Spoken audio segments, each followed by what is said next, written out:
ఈ రోజే కార్తీక శుక్రవారం. ఈ కథను విన్నా, చదివినా, చెప్పినా, వినిపించినా జన్మల పాపాలు తొలగి కోటి జన్మల పుణ్యం వస్తుంది, సకల శుభాలు కలుగుతాయి.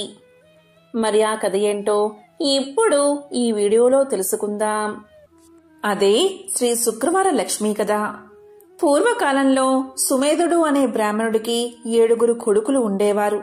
వారందరికీ వివాహాలు జరిగి భార్యలు కాపురాలకు రావడం వల్ల వేరింట కాపురాలు చేస్తూ ఉన్నారు. ఒకరోజు పొద్దుట శుక్రవారపు మహాలక్ష్మి లోక సంచారం చేస్తూ ఆ బ్రాహ్మణుడి కోడళ్ల ఇంటికి వెళ్ళింది. ఒక కోడలు పొద్దుటే పిల్లలకు భోజనం పెట్టి తాను కూడా తింటూ ఉంది. ఇది చూసి శ్రీ శుక్రవారపు మహాలక్ష్మి ఎంతో బాధపడింది. ఇంకొక కోడలు పాచి వాకిటిలో పేడ వేసుకుంటూ ఉంది.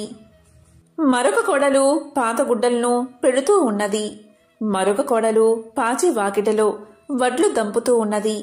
మరొక కోడలు పాచి వాకిలి అందే పిల్లలకు తలంటి తాను కూడా తలంటుకుంటూ ఉంది. ఈ విధంగా 6 కోడళ్లు చేయడం చూసి శుక్రవారపు మహాలక్ష్మి వారి ఇళ్లకు వెళ్ళక పెద్ద కోడలు ఇంటికే వచ్చింది. పెద్ద కోడలు ఆ సమయంలో ఇల్లు అలుక్కుని వాకిట కల్లాపు చల్లి స్నానం చేసి పసుపు రాసుకుని బొట్టు పెట్టుకుని కట్టుకున్న బట్ట భర్తకు ఇచ్చి తాను తలుపు వెనుక కూర్చుని ఉన్నది. అక్కడగల శుభ్రతకు మెచ్చుకున్న శుక్రవారపు మహాలక్ష్మి అరుగుమీద కూర్చుని ఇలా పలికింది. అమ్మాయి, బయటకి ఒకసారి రావమ్మా అని పలికింది. దానికి పెద్ద కోడలు లోపల నుంచి ఇలా సమాధానం చెప్పింది. అమ్మా, నేను రావడానికి వీలులేదు. మేము చాలా పేదవారం. మాకు ఒకటే బట్ట ఉండడం వల్ల దానిని నా భర్తకు ఇచ్చి యాయావారానికి పంపాను. నా భర్త వచ్చే వరకు నేను ఇక్కడే కూర్చుంటాను అని సమాధానం చెప్పింది. అప్పుడు శుక్రవారపు మహాలక్ష్మి తన బట్టలో సగం ఆమెకు కట్టబెట్టి తనకు ఒక సోలెడు బియ్యం వార్చి పెట్టమని కోరింది. అందుకు పెద్ద కోడలు ఎంతో బాధపడి, అమ్మా, నా భర్త వచ్చే వరకు ఇంట బియ్యం ఉండవని సమాధానం చెప్పింది. అప్పుడు శుక్రవారపు మహాలక్ష్మి ఇలా పలికింది. అమ్మా, నీవు శుక్రవారపు మహాలక్ష్మి మా ఇంటికి వచ్చింది. ఆమెకు ఈ సరుకులు కావాలని వర్తకులకు చెప్పి కావలసినవి తెచ్చుకోమని చెప్పి ఆ బ్రాహ్మణ స్త్రీని పంపించింది. దాంతో పెద్ద కోడలు శుక్రవారపు మహాలక్ష్మి చెప్పిన ప్రకారం కోమటి ఇంటికి వెళ్లి తన ఇంటికి శుక్రవారపు మహాలక్ష్మి వచ్చిందని తెలిపి పప్పు, బియ్యం, మిగతా వంటకు కావలసిన పదార్థాలన్నీ ఇమ్మని కోరగా అతడు వాటన్నిటినీ ఇచ్చాడు. తరువాత పెద్ద కోడలు శుక్రవారపు మహాలక్ష్మి చెప్పిందని తెలుగువాని దగ్గరకు వెళ్లి మా ఇంటికి శుక్రవారపు మహాలక్ష్మి వచ్చింది. ఆమెకు ఈ పదార్థాలు కావాలని తెలుగులవాణ్ణి కోరగా తెలుగులవాడు తెలగపిండిని, నూనెను ఇచ్చాడు. ఆ తరువాత పెద్ద కోడలు కంచెల దగ్గరకు వెళ్లి కంచెల దగ్గర శుక్రవారపు మహాలక్ష్మి మా ఇంటికి వచ్చింది.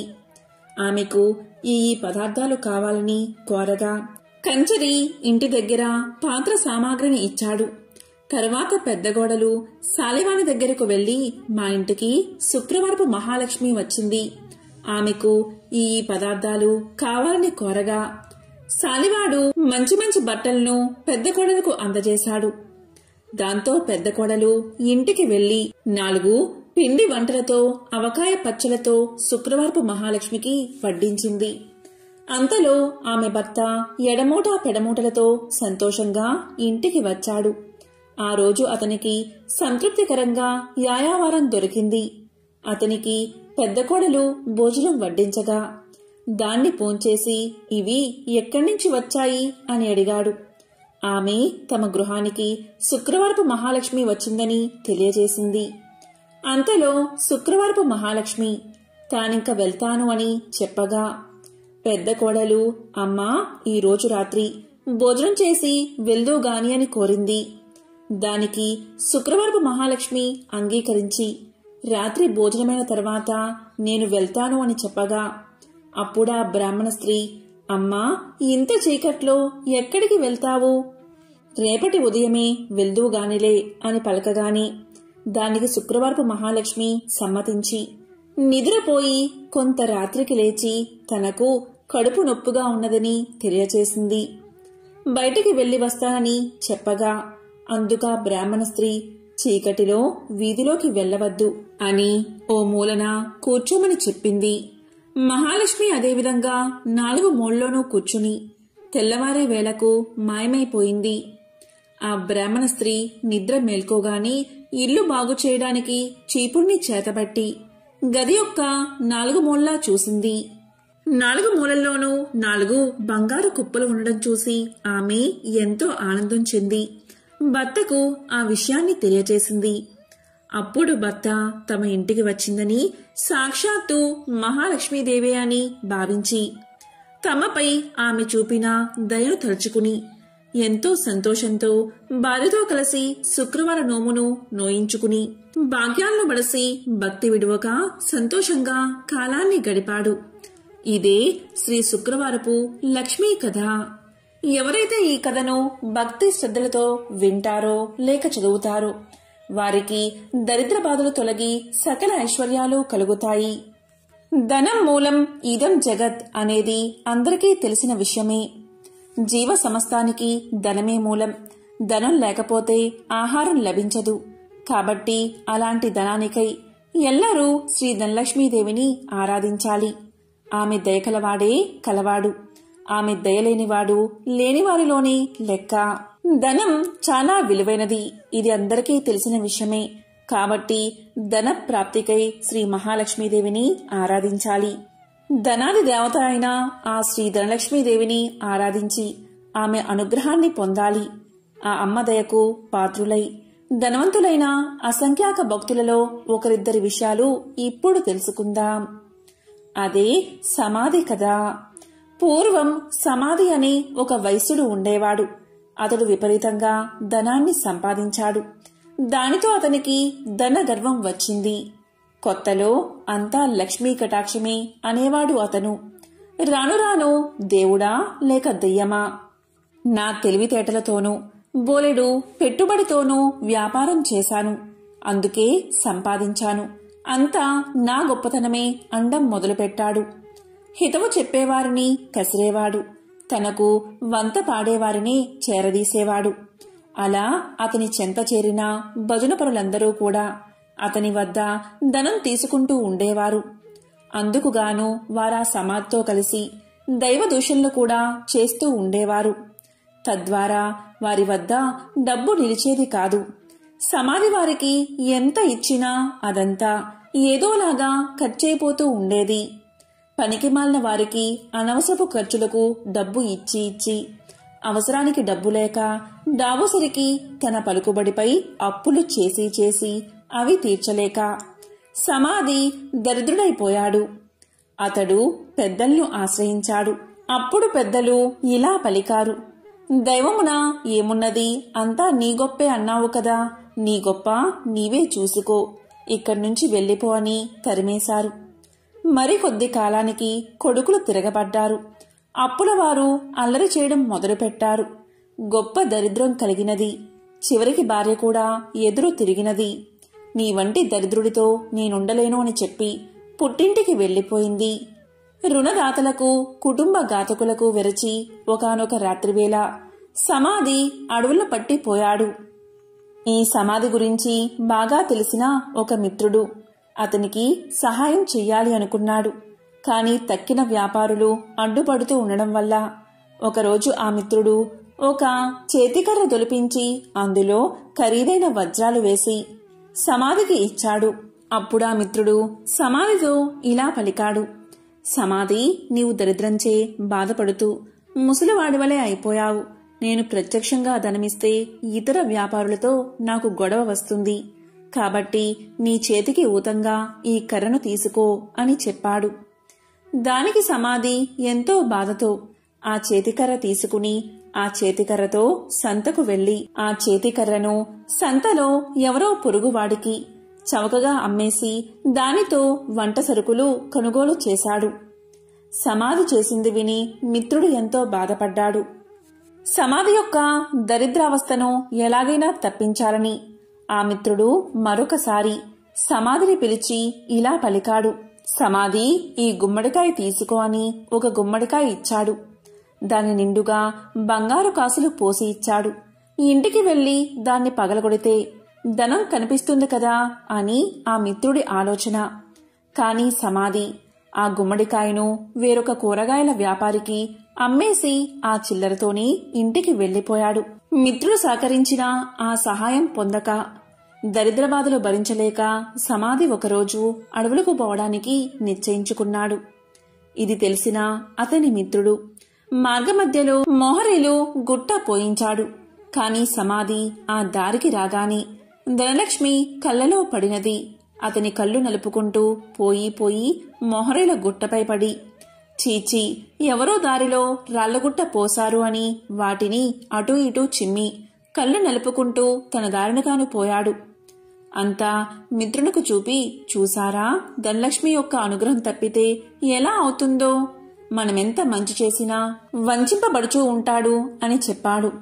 తరువాత సమాధి అడవులకు చేరుకుని తన కష్టాలకై ఏడుస్తూ ఉండగా ఒకానొక ముని అతన్ని చూసి అతని దీనకథను విని ఇలా పలికాడు. సమాధి కేవలం ధనలక్ష్మిని తూలనాడి ఆమె పూజకు ఆటంకం కలిగించడం వల్లే నీకీ కష్టం కలిగినది. ఇంతకు మించి మరొకటి లేదు. నా మాట విని ధనలక్ష్మీదేవిని పూజించు. ధనం నీకు సమకూరుతుంది. ఆమె బీజమునే జపించు అని పలికి మంత్ర బీజాన్ని చెప్పి జప విధానం చెప్పి మహర్షి వెళ్లిపోయాడు. సమాధికి మరొక మార్గమేది కనబడకపోవడం వల్ల గతిలేని వాడై ఆ మంత్రాన్ని జపించసాగాడు. అలా చేయగా ఒకనాడు అతని భార్య ఆ అడవిలోనే తారసపడినది. పెళ్లి చేశాక భర్త సజీవుడై ఉండగా ఆడది పుట్టింట ఉండరాదు. కష్టమో సుఖమో భర్తతోటే లోకం. పొమ్మని ఆమె పుట్టింటివారు తరిమేశారని చెప్పింది. ఆమె తనతో తెచ్చిన స్వల్ప ధనాన్ని సమాధికి ఇచ్చి క్షమించమని కోరింది. అతి త్వరలో దీపావళి రాబోవుచుండడచే సమాధి ఆదనంతో నగరానికి వెళ్లి తగు సామగ్రలు కొని అదేవిధంగా పురోహితుడికి క్షమాపణ చెప్పుకుని తనతో పాటు అడవులకు తీసుకువచ్చాడు. దీపావళి రాత్రి యథావిధిగా యథాశక్తిగా ధనలక్ష్మీ పూజను చేసుకున్నాడు సమాధి. దానితో సంతృప్తిగా శాంతించిన ధనలక్ష్మి సమాధిని అనుగ్రహించింది. దాంతో పురోహితుడు ఊరిలోనికి పోయి సమాధి ఉనికిని అతనిలోని మార్పును అందరికీ తెలియచేశాడు. సమాధి మిత్రుడు అలాగే విప్రుడు కూడా దీన్ని సమర్థించారు.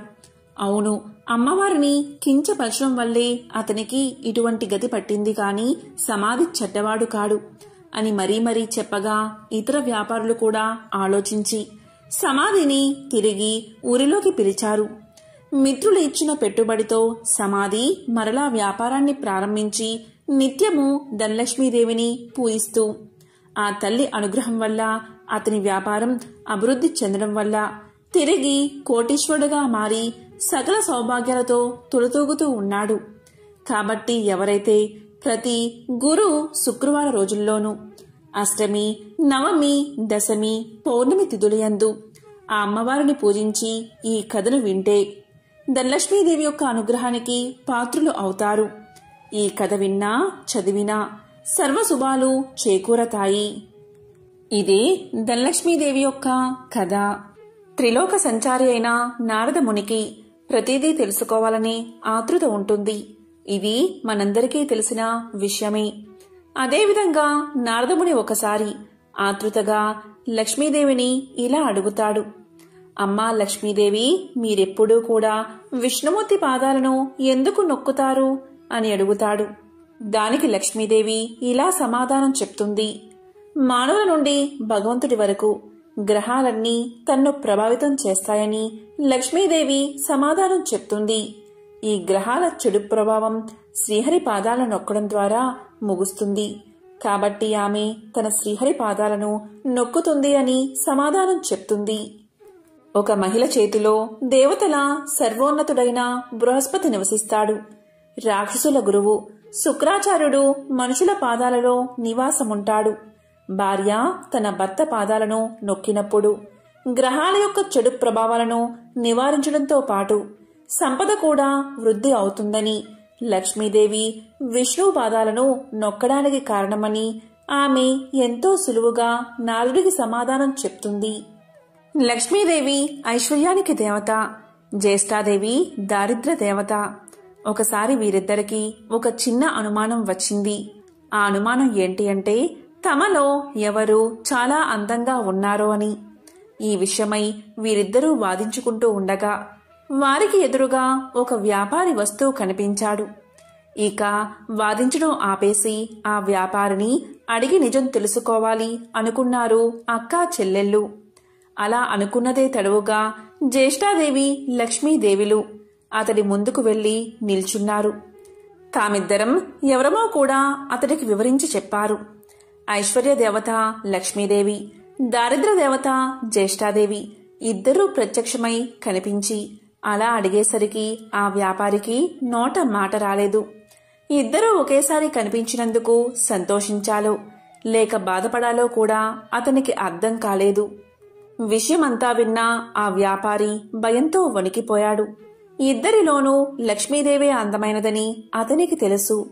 అయితే నిజాన్ని చెబితే జ్యేష్ఠాదేవికి కోపం వస్తుంది. ఆమెకు కోపం వస్తే తనను ఇంకా పేదవాడిని చేస్తుందని తెలుసు. ఇక లక్ష్మీదేవి అందంగా లేదని చెబితే ఆమెకు కోపం వస్తుంది. ఆమెకు కోపం వస్తే తనకున్న ఈ మాత్రం సంపదను కూడా లేకుండా చేసేస్తుంది.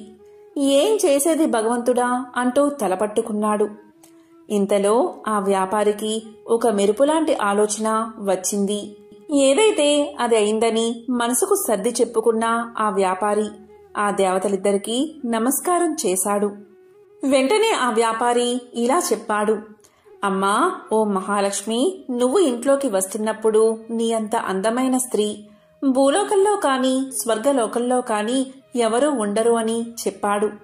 అలాగే జ్యేష్ఠాదేవి వైపు చూసి, అమ్మా, ఓ జ్యేష్ఠాదేవి, నువ్వు ఇంటి నుంచి బయటకు వెళ్తుంటే నీ అందం సొగసు వర్ణించేందుకు మాటలు చాలవు.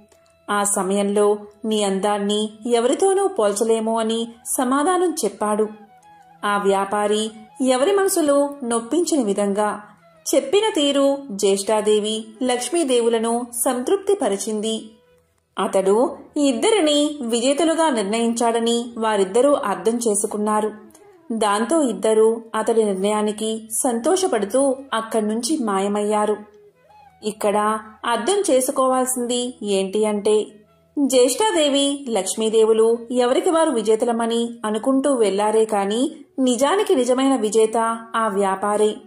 ఎందుకంటే అతడు ఐశ్వర్య దేవత అయిన లక్ష్మీదేవి అభిమానాన్ని పొందడమే కాదు, లక్ష్మీదేవి బద్ధ శత్రువైన జ్యేష్ఠాదేవిని సైతం సంతృప్తిపరిచాడు. కాబట్టి నిజమైన విజేత ఆ వ్యాపారే.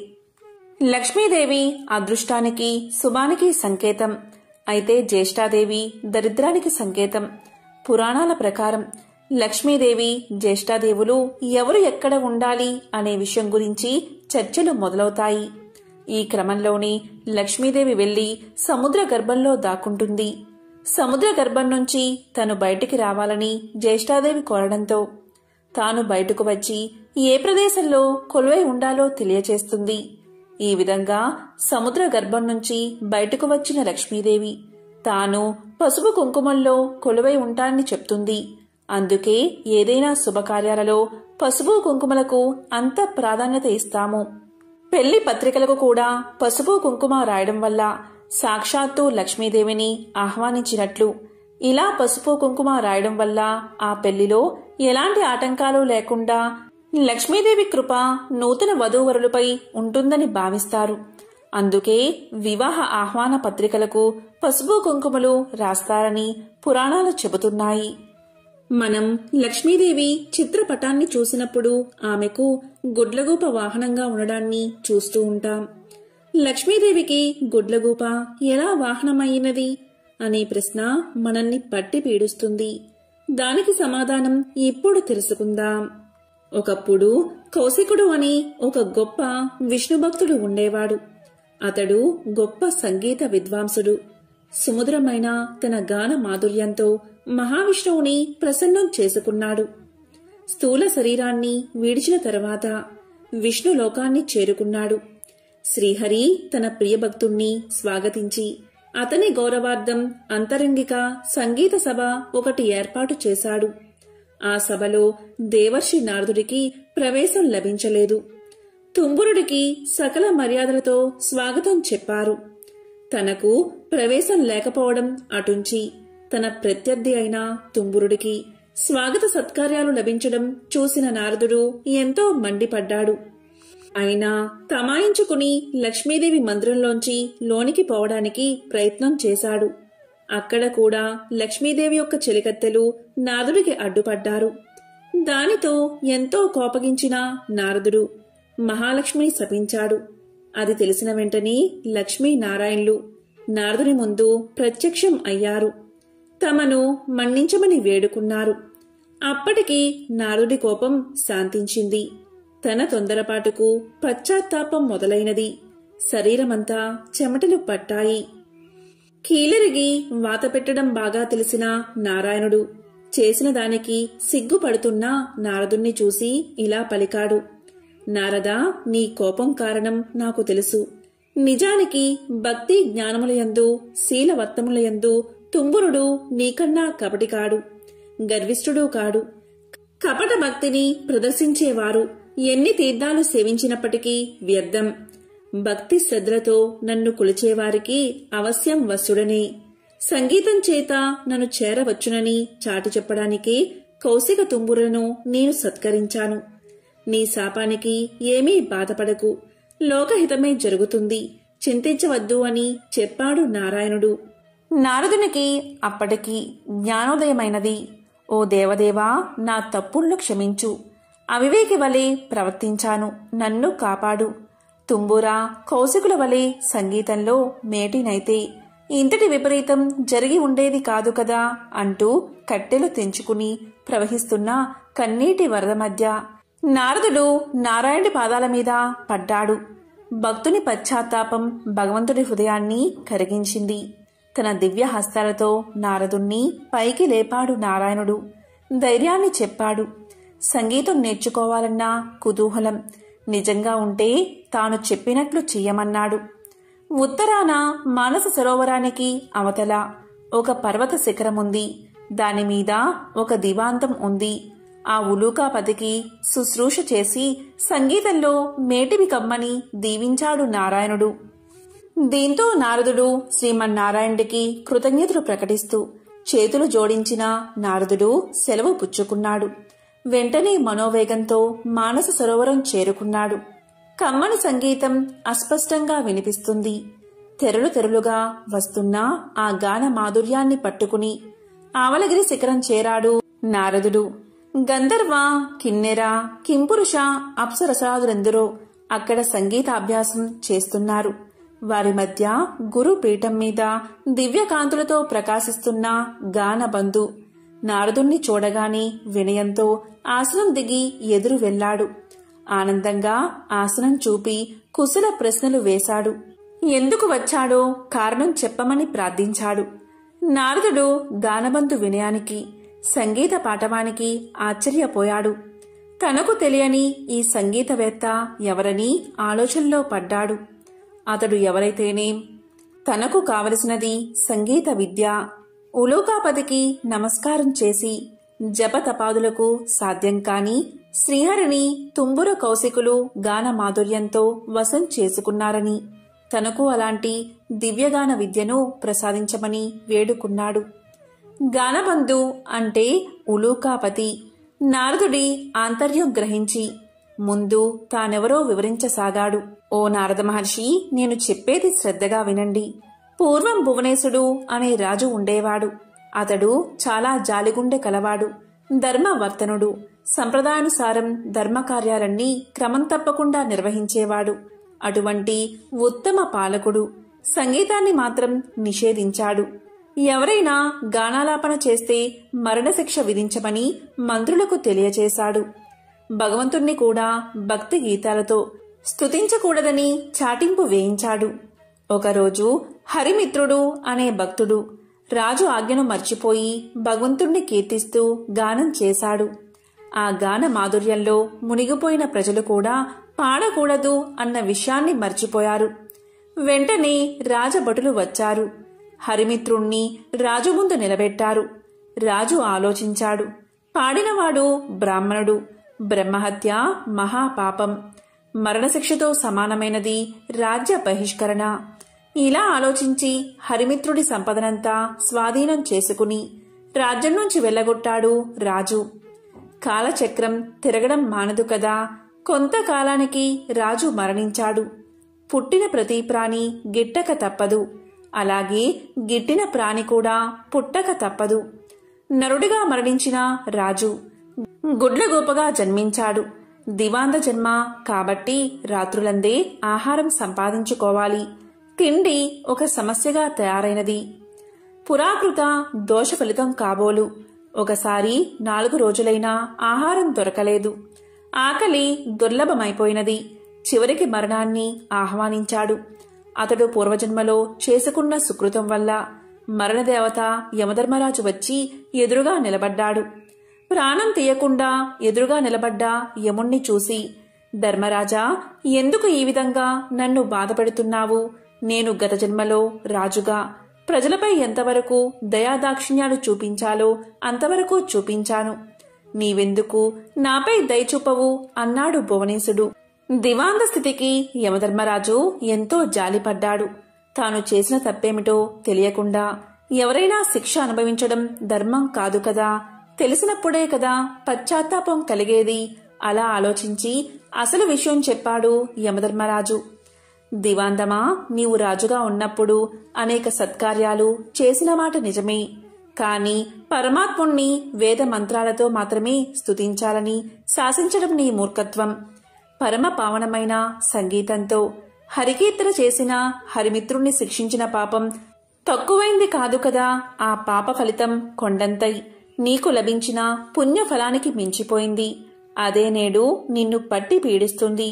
విష్ణు భక్తులకు చేసిన కీడు నీకీ అవస్థ తెచ్చిపెట్టింది. దీని నుంచి బయటపడ్డం ఎవరికీ సాధ్యం కాదు. సమవర్తి చెప్పింది విన్నాక, అంటే యముడు చెప్పింది విన్నాక గాని దివాందానికి తాను చేసిన తప్పేమిటో అర్థం కాలేదు. ఏ మార్గంలో అయినా భగవంతుణ్ణి స్తుతించవచ్చు అనే జ్ఞానం కలిగింది. చేసిన తప్పుకు క్షమించి ఎలా అయినా బయటపడే మార్గం చూపించమని ధర్మదేవత పాదాల మీద పడ్డాడు. దీంతో యముడి హృదయం కూడా ద్రవించింది. ఉలూకరాజా, చేసిన తప్పుకు శిక్ష అనుభవించక తప్పదు. దేనికి మించిన శిక్ష అనుభవించినచో శిక్షాకాలం తగ్గుతుంది.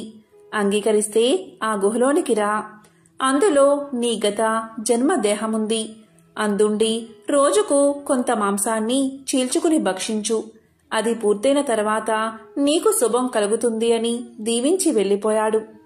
ఓ మహర్షి, ఆ దురదృష్టవంతుణ్ణి నేనే. ఆ తరువాత నేనొక రోజున నా శవం వద్ద కూర్చుని ఉండగా దివ్య తేజస్వి అయిన ఒక బ్రాహ్మణుడు రథంలో పోతూ నా ముందున్న శవాన్ని చూసి రథాన్ని ఆపాడు. దగ్గరకొచ్చి చూసి, ఇది భువనేశ్వరి కాయం వలె ఉన్నది. ఇది ఇక్కడెలా పడి ఉన్నది? దీన్ని ఈ పక్షి తినడమేమిటి అంటూ ఆశ్చర్యాన్ని ప్రకటించాడు. అప్పటికి నేను ఆ విప్రుణ్ణి గుర్తించాను. అతడు నా చేత బహిష్కరించబడిన హరిమిత్రుడు. వెంటనే అతని పాదాలపై పడి ప్రార్థించాను. తప్పుకు క్షమించమని అడిగాను. దుఃఖాశ్రువులు నేల రాలుతూ ఉండగా యమధర్మరాజు తెలియచేసిన విషయమంతా వివరించాను. హరిమిత్రుడు అది విని చలించిపోయాడు. తన అంతరంగ భావమునకు అనుగుణంగా ఇలా పలికాడు. నీ బాధలు చూస్తుంటే నాకెంతో విచారం కలిగింది. నీవు నా ఎడల చూపిన కాఠిన్యం నేను ఆ రోజునే మర్చిపోయాను. నీవు అనుభవించిన బాధ ఇక చాలు. ఈ క్షణం నుంచి నీకు బాధన్నది లేకుండా ఉండుగాక. గొప్ప సంగీత విద్వాంసుడివై లోకంలో ఉత్తమ సంగీత విద్యను బోధిస్తావు కాక అంటూ అతడు నా కృతజ్ఞతను స్వీకరించి వైకుంఠానికి వెళ్లిపోయాడు. అతని దీవెనలు ఫలించి నేను ఇలా ఉన్నాను అంటూ గానబంధు తన కథంతా వివరించాడు. ఆ తరువాత నారదుడు గానబంధు విద్వాంసుని శిష్యుడయ్యాడు. తొలి రోజుని సంగీతం ఎలా నేర్చుకోవాలో అనే విషయం మీద పాఠం చెప్పాడు. సంగీతం ఒక దివ్య కళ అన్నాడు. తపంతో కాని తామసంతో కాని అది పట్టుబడదు అన్నాడు. కళ కోసం జీవితాన్ని అర్పించాలి అన్నాడు. కష్టపడి నిరంతరం సాధన చేస్తే ఎవరైనా అపురూపమైన ఈ కలలో ఆధిక్యం సాధించవచ్చు అన్నాడు. గౌరవభావం మొహంలో ఉట్టిపడుతూ ఉండగా వినయంగా తలవంచుకుని ఆలకించాడు నారదుడు. ఆ సాధన అలా 1000 ఏళ్లు గడిచాయి. కఠోరమైన దీక్షతో నారదుడు 3 లక్షల రాగాలలో మంచి ప్రావీణ్యం గడించాడు. సహపాఠులంతా పొగడేస్తుంటే సంగీతంలో ఇక తనకు తిరుగులేదనే గర్వంతో ఉబ్బిపోయాడు. అమిత ఆనందంతో గురువును చేరి కృతజ్ఞతలు చెల్లించాడు. గురుదక్షిణ చెల్లిస్తాను, ఏమి కావాలో సెలవివ్వమన్నాడు. ఎంతటి కోరికైనా సంశయించవద్దు అన్నాడు. శిష్యుడి పలుకులు విన్నా ఆ గురువు ఎంతగానో సంతోషించాడు. ఓ మహర్షి, దేవర్షులైన మిమ్మల్ని నేనేమి కోరగలను? దివాంతమునకు కావలసిన అవసరాలు ఏముంటాయి? శిష్యుడివి అయినందున ఏదో ఒకటి కోరుకోక తప్పదు. ఈ ధరాతలం నిలిచి ఉండే వరకు సంగీత కళతో పాటు నేను సైతం లోకంలో గుర్తుండేలా వరాన్ని ప్రసాదించు అని తన మనసులోని మాటను బయట పెట్టాడు. అప్పుడు నారదుడు విశాలంగా నవ్వాడు. ఓ గురువర్యా, ఇది మరీ చిన్న కోరిక. ఈ చిరు కోరిక మీకున్న సంగీత పాండిత్యం తీర్చగలదు. శిష్య ప్రశిష్య కోటి వలన భూతలమున సంగీత కళ నిలిచి ఉన్నంత వరకు మీ కీర్తికి అంతులేదు. మీరు చేసిన ఈ మహోపకారానికి గురు దక్షిణిగా లక్ష్మీనారాయణల కటాక్షం, వారి సేవా భాగ్యాన్ని, శాశ్వత సన్నిధానమును ప్రసాదిస్తున్నాను. ప్రళయం సంభవించిన వేళ శ్రీ మహావిష్ణువునకు గరుత్ మంతుని వలె శ్రీ మహాలక్ష్మికి నీవు వాహనమై తరింతువుగాక అంటూ శిష్యుడికి కానుకను దేవర్షిగా వరాన్ని సమర్పించి సెలవు తీసుకున్నాడు నారదుడు. ఈ విధంగా గానబంధు అనే గుడ్లగూప లక్ష్మీదేవికి వాహనంగా మారింది. శుక్రవారం రోజు ఎవరైతే ఈ కథలను వింటారో లేక చదువుతారో వారికి శ్రీ మహాలక్ష్మీదేవి యొక్క అనుగ్రహం, కరుణా కటాక్షాలు తప్పకుండా కలుగుతాయి. రుణ సమస్యలు తొలగి లక్ష్మీ కటాక్షం కలుగుతుంది. ఓం శ్రీ మహాలక్ష్మీయే నమః. ఓం నమో నారాయణాయ. ఓం శ్రీ మాత్రే నమః.